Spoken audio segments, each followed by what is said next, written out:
ট্রাইবেকারে রোনানের গোলে আটক হলো ভারতের গোলকিপার সুরজ সিংয়ের নাটক। ভারতকে হারিয়ে টানা দ্বিতীয়বার সোনালী ট্রফি ঘরে আনার আনন্দে ফেটে পড়ে গোটা স্টেডিয়াম। ভারতকে হারে সাপ দিয়ে চ্যাম্পিয়ন হয় বাংলাদেশ। ইতিহাসে এক নতুন সূচনা করল লাল সবুজের দল। শিরোপাজয়ী বাংলাদেশের দলকে অভিনন্দন জানিয়েছেন প্রধানমন্ত্রী তারেক রহমান। আরও জানাচ্ছেন Mainuddin Masum. Colour expert dark sap এবং মাইল্ড অন হ্যান্ডস টেকনোলজি সমৃদ্ধ অরিক্স অ্যাডভান্স ডিটারজেন্ট পাউডার আপনার লন্ড্রি এক্সপার্ট। মালদ্বীপের মালেতে শুরু থেকে আক্রমণে আধিপত্য দেখায় বাংলাদেশ। গোলের জন্য সুযোগও তৈরি করে লাল সবুজের প্রতিনিধিরা, তবে সেই সুযোগ কাজে লাগাতে পারেনি কেউ।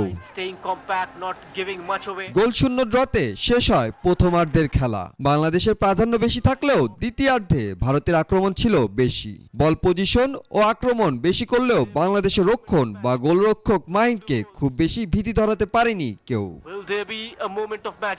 নির্ধারিত সময়ের খেলা গোলশূন্যভাবে শেষ হলে অনূর্ধ্ব 20 চ্যাম্পিয়নশিপে বাইলজ অনুযায়ী খেলা গড়ায় ট্রাইবেকারে।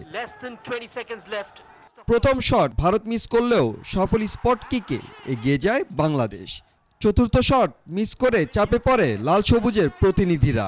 সুযোগ পেয়েও এগিয়ে যেতে পারেনি ভারত। শট জালে জড়াতে পারেনি তারা।